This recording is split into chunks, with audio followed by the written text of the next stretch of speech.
अस्सलामुअलैकुम की हाल चाल है दोस्तों। ठीक ठाक हो, खैर खरीयत, तबीयत से ठीक आ दोस्तों। मैं क्या रेसिपियां तो थानू बड़ियां बना खवा दित्तियां। अज तुहाडे वास्ते एक नवी चीज़, नवी रेसिपी, नवी वीडियो लैके आया वां। ते अज मैं कोई रेसिपी नहीं बनानी, मैं क्या अज दिखा ला दोस्तां नू अपने खेतां दी सैर सूर कराना वां। अज मैं आया सी बाजरे नू पानी लाउण लगा वां, ते आओ मेरे नाल तुहानू भी विखालदे आं। पानी लाउने आ, नाले तुसी भी सैरो तफरी कर लो, नाले मैं भी पानी ला लेना। ते आओ, यह बाजरा जी अपना, ਇਹਦੇ 'ਚ ਬਾਗ ਲੱਗਾ ਹੋਇਆ ਵਾ, ਮੌਸਮੀ ਦਾ, ਮਿੱਠੇ ਦਾ ਬਾਗ ਲੱਗਾ ਹੋਇਆ ਵਾ। ਤੇ ਇਹਨੂੰ ਅੱਜ ਅਸੀਂ ਪਾਣੀ ਲਾਉਣਾ ਵਾ। ਤੇ ਆਓ ਚੱਲਦੇ ਹਾਂ ਸਭ ਤੋਂ ਪਹਿਲੇ ਬੋਰ ਦੀ ਤਰਫ, ਤੇ ਉੱਥੇ ਜਾ ਕੇ ਬੋਰ ਚਲਾਉਂਦੇ ਹਾਂ, ਫਿਰ ਇਹਨੂੰ ਪਾਣੀ ਲਾਉਂਦੇ ਹਾਂ, ਤੁਹਾਨੂੰ ਵੀ ਵਿਖਾਲਦੇ ਹਾਂ।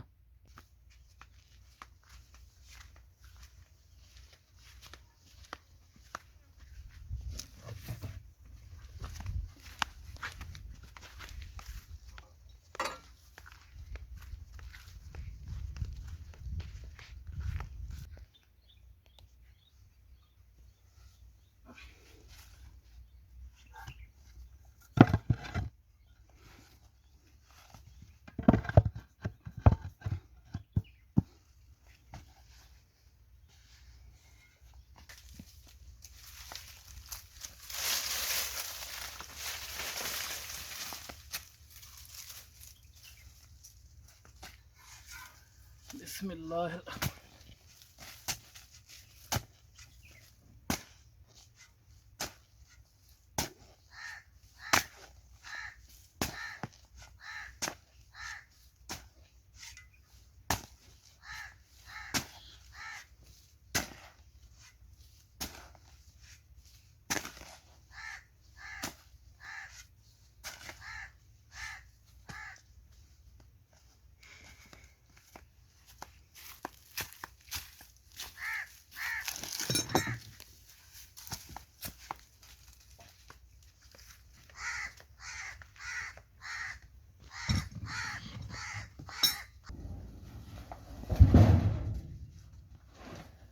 ਦੋਸਤੋ, ਸਾਡੇ ਪੰਜਾਬੀਆਂ ਦੇ, ਸਾਡੇ ਪਿੰਡਾਂ ਵਾਲਿਆਂ ਦੇ ਜੁਗਾੜ ਹੁੰਦੇ ਆ।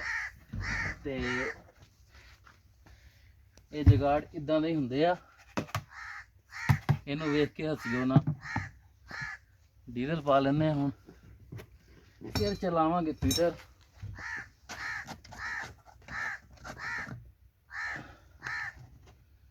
ਬਿਸਮਿल्लाह।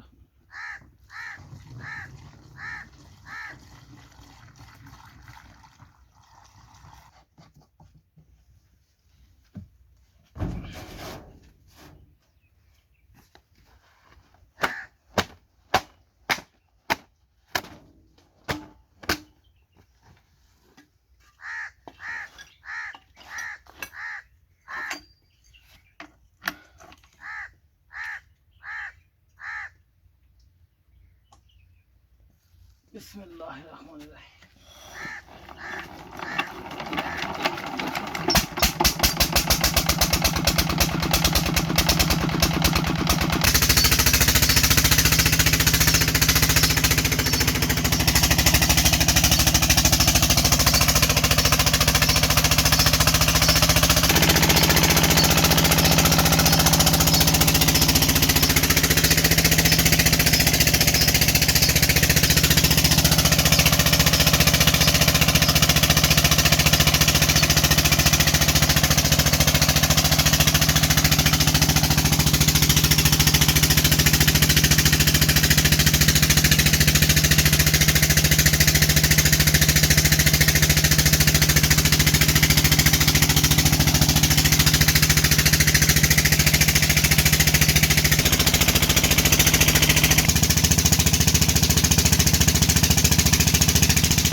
माल्टे भी खवाइए। मौसमियाँ बड़ा मिठा अजकल, बड़ा मज़ा करता, बड़ा टेस्ट है अजकल। है पुरजा असीं माल्टे खाण नूं जदों मरब्बे आइए कोई ना कोई चीज़ खाण नूं जेब च रखिया हुंदा।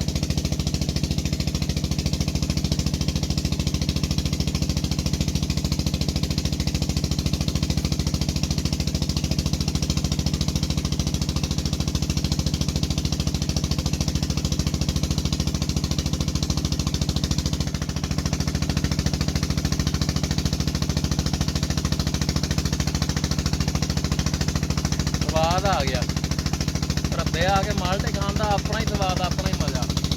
आ जाओ हुण चलिए अगे।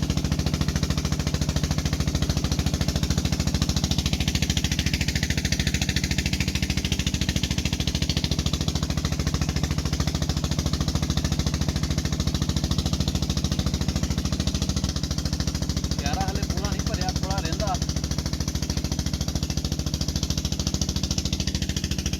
वीरो ये अपनी कपाह वा ਜਿਹੜੀ कि बारिशां होने की वजह तो बिल्कुल खत्म हो गई आ, बिल्कुल ही खत्म हो गई थी। एक तो बीजी लेट सी, दूसरा बारिशों की वजह तो ना बिल्कुल ही ना होया वर्गी आ। थोड़ी कपाह लगी हुई है, हुण चलावांगे थोड़े दिनों तक।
ਵੀਰੋ ਇਹ ਸਾਡੇ ਅਮਰੂਦਾਂ ਦੇ ਪੌਦੇ ਆ ਤੇ ਫਿਲਹਾਲ ਇਹਨੂੰ ਅਮਰੂਦ ਨਹੀਂ ਲੱਗੇ, ਹਲੇ ਲੱਗਦੇ ਪਏ ਆ। ਤੁਹਾਨੂੰ ਵਿਖਾਲਦਾ, ਹਲੇ ਕੱਚੇ ਆ। ਇਹ ਦੇਖੋ ਛੋਟੇ ਛੋਟੇ ਆ।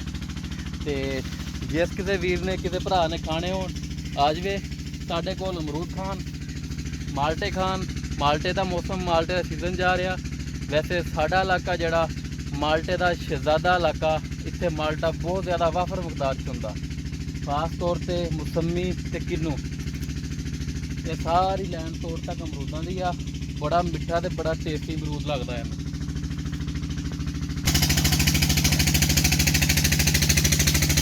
प्यारा साडा भर गया, प्यारा मोड़ लिया।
ਅਸੀਂ ਲਾ ਲਈਏ ਪਾਣੀ, ਸਾਨੂੰ ਪਾਣੀ ਲਾਉਂਦੇ ਤਕਰੀਬਨ 8-9 ਵੱਜ ਜਾਣੇ ਰਾਤ ਦੇ। ਹਲੇ ਤਕਰੀਬਨ 4 ਘੰਟੇ ਪਾਣੀ ਮਜ਼ੀਦ ਲੱਗਣਾ ਵਾ। ਤੇ ਇੰਸ਼ਾਅੱਲਾ ਫਿਰ ਹੋਏਗੀ ਮੁਲਾਕਾਤ ਆਪਣੀ ਇੱਕ ਨਵੀਂ ਵੀਡੀਓ ਦੇ ਨਾਲ, ਨਵੀਂ ਰੈਸਪੀ ਦੇ ਨਾਲ, ਇੱਕ ਨਵੇਂ ਵਲਾਗ ਦੇ ਨਾਲ। ਉਦੋਂ ਤੱਕ ਆਪਣਾ ਰੱਖਿਓ ਖਿਆਲ ਤੇ ਆਪਣੇ ਸੋਹਣੇ ਵੀਰ ਇਬਰਾਰ ਨੂੰ ਦਿਓ ਇਜਾਜ਼ਤ। ਰੱਬ ਰਾਖਾ।